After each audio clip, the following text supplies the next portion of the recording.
Yo, Dr. Cash in the mix. Abia. EJ. Sash on the bed. Now so, see, baby. Hello, welcome to Bible Tarot Reiki. And today we are talking about who is judging you and why. So as a minister, I like to start out with a scripture. So today we're going to be reading out of the King James Keyword Bible. And we're going to look at Matthew 7, 1 and 2. And it says, "Judge not, that ye not be judged. For with what judgment ye judge, ye shall be judged. And with what measure ye mete, it shall be measured to you again." So, of course, it's important not to be judgmental. Now, that doesn't mean that we can't make decisions based on what we see, evidence, people's actions, experience. Yes, it's good to be discerning, but to make a judgment, unless that's your job, you're a judge, it is not good. Why? Because we don't have the full understanding of all the ingredients went into whatever action a person took. So we can be discerning. We don't have to hang out with that person, if they're doing things that are questionable, things that are wrong, that we, seem to know to be wrong. Also, we can just go about our business without being judgmental. So, but who is judging you? That's the energy of the day. I do like to work with the energy of the day. So even though this is a timeless reading, I like to pull in the most strong energy. Reiki is energy. Everything is energy. Reiki just means energy. So I work with the Secret Language of Birthdays book, and they bring out the energies of the day, and I really love that. So today is the day of evaluation, and it's talking about judgment. People who are highly judgmental, and a lot of times they can be also highly moral, steadfast, trustworthy, capable, strong-willed, all of that. So there are positive characteristics or aspects to a person who tends to be judgmental. But what you want to do is stay balanced. You don't want to go over to the judgmental side. You don't want to be wishy-washy and not make decisions either. You need to be discerning, which is right in the middle. Okay? So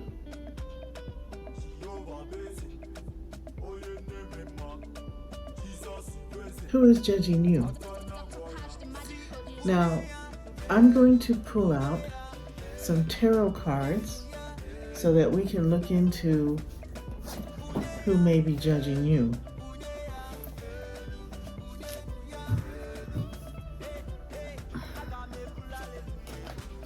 So, Spirit, who is judging the collective?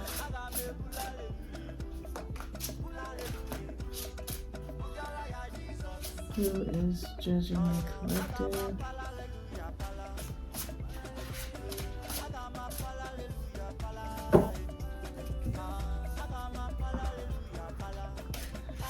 Who is judging the collective?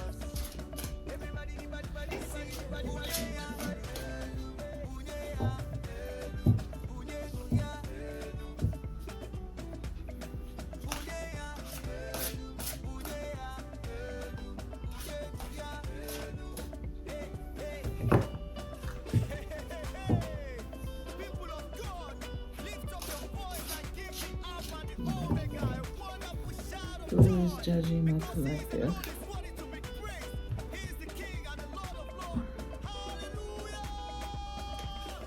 We have the Comforter,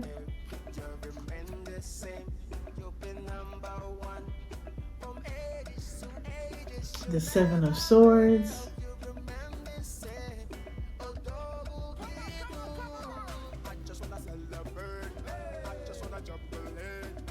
the Five of Ankhs,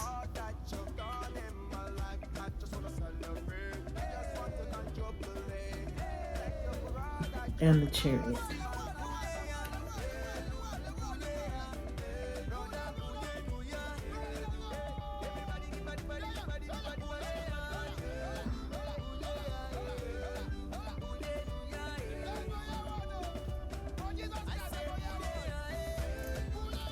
Okay, so what I'm getting so far with these cards, let me see if I can put them down just a little bit.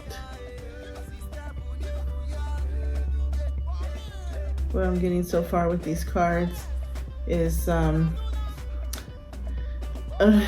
with the Comforter card, Basset the Comforter, what I'm getting is that a lot of times those who are supposed to nurture us, those who are supposed to be our highest supporters, those who are teaching us about the world, teaching us about ourselves, teaching us about our place in the world, can be very judgmental. So many of us here had tough times growing up because of the judgment that we received as children. So it could be parents, could be siblings, could be relatives, could be school, right? Could be peers. So all of those things do have an effect on us when it is, very judgmental and harsh. Seven of Swords. Okay, Seven of Swords can talk about somebody who is deceitful, somebody who is stealing, taking from us. And again, when a person is judgmental, they are very deceitful. That's deceitful, right? Because they don't have the right to be judging anybody. They haven't been put in that position. They don't know your whole details. They don't know what's going on in your life.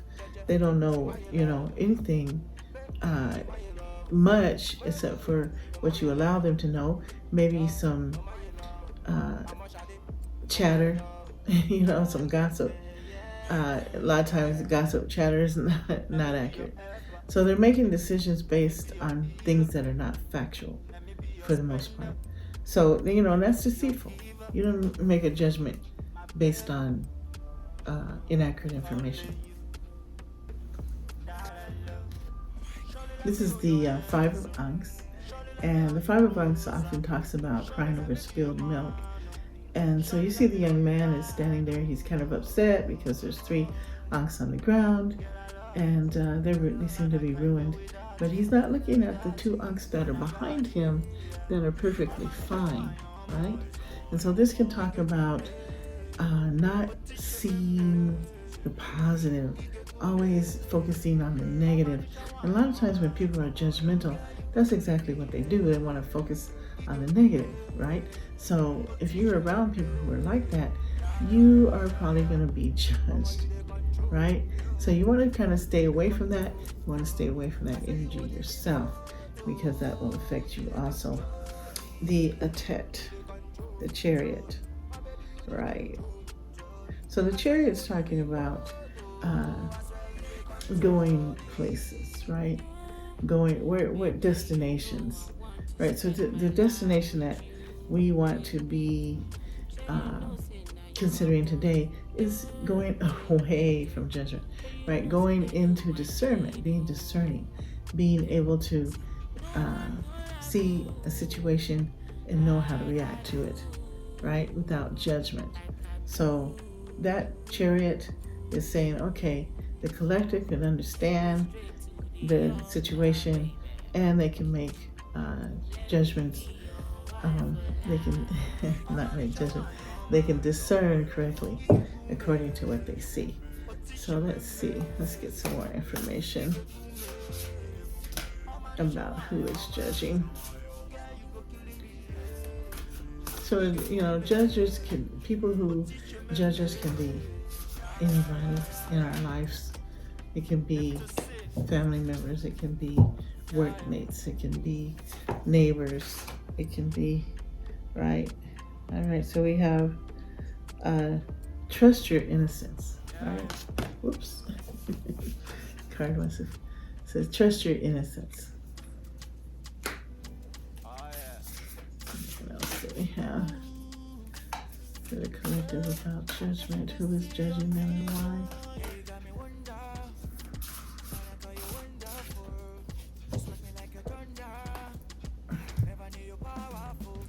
We have Star Seer. And one more.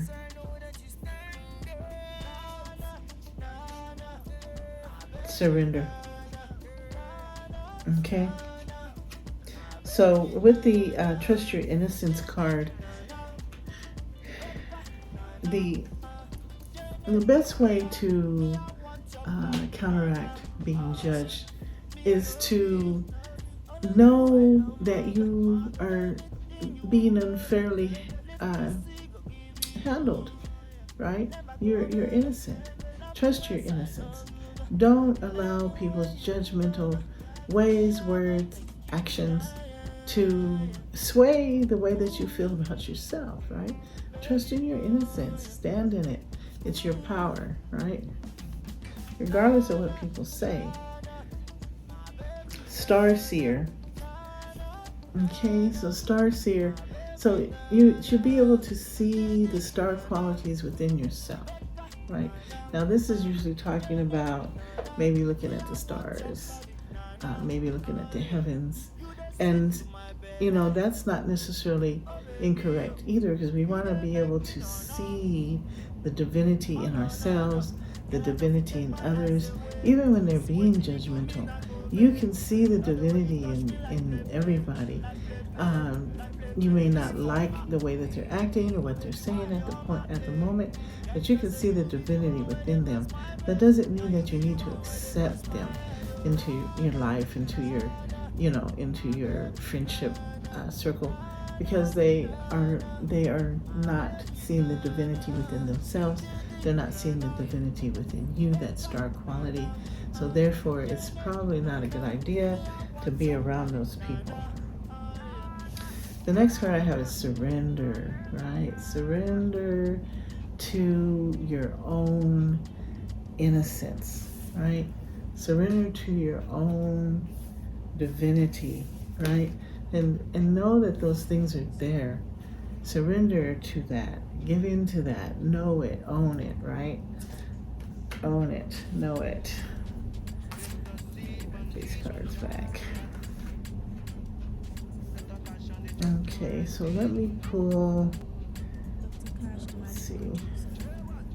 I'm going to pull two more cards, I think. Who is judging the collective and why? Oops, we got broken heart. Yeah. Anybody who is judging you is not really caring about your hearts. Judgment can be very harsh. It can break our hearts, right? So it's very heartbreaking, especially when a person is close to you, or you look up to them in some way, or they're supposed to be nurturers and not attackers. Okay. At the bottom of the deck, we have man holding a heart, and I'm going to pull this card. Blossoming abundance. Wow. Blossoming abundance. I'll show it to you. Blossoming abundance, right? So if you think about a judgmental atmosphere, it can't be very abundant, right? It's not going to be blossoming with abundance. And when we talk about abundance, we're talking about all kinds of things, whether we're talking about love, or we're talking about respect, we're talking about opportunities, we're talking about growth, we're talking about self-esteem, all of those things, right? So, what is it? Blossoming abundance. When we again trust in our innocence, right? And we're able to see the divinity within ourselves, the star seer, and we're able to surrender to those things about ourselves that are innocent, that are divine, then we can, have abundance in our lives, right? We don't end up with broken hearts, right? So I want to also look into the chakras. That's Reiki healing, because a lot of times when we have been judged in the past, and we all have, we have scars, right, that are left over from those judgments. And I wanted to see, I have some cards here that are on the chakras. I wanted to see what chakras Spirit is saying that we should focus on, that will help us to get rid of blockages in our chakra system, in our energy system. Chakras are energy portals inside your body. You have 7 main ones. So I just wanted to see what chakra we should focus on. So it's I get the crown chakra. It says the unlimited self. The crown chakra. All right. So the crown chakra is, of course, at the crown of your head, and it regulates all the other chakras within your body. So that does make sense when we're trying to balance out hurt, broken heart, self-esteem issues, feeling grounded. A lot of times when we're judged, we don't feel grounded. All of those things, are going to come into play. So the crown chakra would be absolutely a very good chakra to focus on. And in order to balance that, there are many, many videos on the internet that talk about the chakras and how to balance them. So I won't be able to go into it in this video, but I want to thank you for watching the video today. Until next time, see you later, friends.